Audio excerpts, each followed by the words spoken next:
വലിയ ജോലി, വലിയ ശമ്പളം, ഇതൊക്കെ വിട്ട് ഒരു സംരംഭത്തിലേക്ക് ഇറങ്ങുക എന്നുള്ളതായിരിക്കാം ജീവിതത്തിലെ ഏറ്റവും വലിയ റിസ്ക്കുള്ള കാര്യം. പക്ഷെ ചിലരുണ്ട് ആ സൗഭാഗ്യങ്ങളൊക്കെ വേണ്ടെന്ന് വെച്ച് സ്വന്തം പാഷൻ്റെ പുറകെ പോയി സംരംഭം തുടങ്ങി അത് വിജയിപ്പിക്കുന്നവർ. അതിനെടുക്കുന്ന ത്യാഗങ്ങൾ ചെറുതല്ല.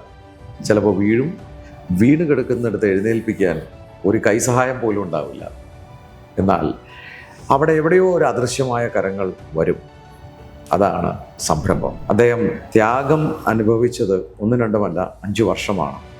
തിരിച്ചടികളില്ലാത്ത ഏത് സംരംഭമാണ് വളർന്നിട്ടുള്ളത്? തിരിച്ചടി അറിയാത്ത ഏത് സംരംഭകനാണ് വിജയിച്ചിട്ടുള്ളത്?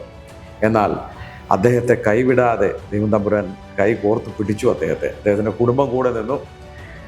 ഞാൻ കണ്ടിട്ടില്ലാത്ത ആ 3 അദ്ദേഹത്തിൻ്റെ സുഹൃത്തുക്കൾ മാലാഖമാരാണ്. അവരാണ് അദ്ദേഹത്തിൻ്റെ താങ്ങായത്. അവർക്കൊരു ബിഗ് സല്യൂട്ട്. ഇത്തരം കൂട്ടായ്മകളാണ് സംരംഭങ്ങൾ പടുത്തുയർത്തുന്നത്, ബ്രാൻഡുകൾ പടുത്തുയർത്തുന്നത്. എനിക്ക് അഭിമാനമുള്ള കാര്യമാണ്. ഞാൻ ഓൺലൈനിലിരുന്ന് പറഞ്ഞു കൊടുത്ത ചെറിയ പാഠങ്ങൾ ഉൾക്കൊണ്ടുകൊണ്ട് അദ്ദേഹത്തിൻ്റെ സ്ഥാപനത്തിൽ അത് ഇംപ്ലിമെൻ്റ് ചെയ്യുന്നു.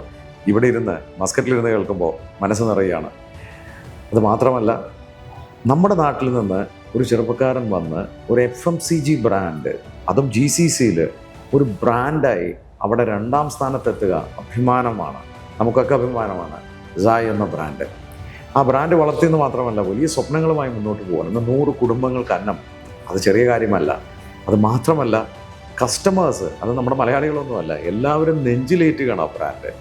ഇത്തരം സംരംഭങ്ങളും സംരംഭകരും ത്യാഗങ്ങളും ഒക്കെ ഉണ്ടെങ്കിലേ നല്ല ബ്രാൻഡുകൾ ഉണ്ടാവും.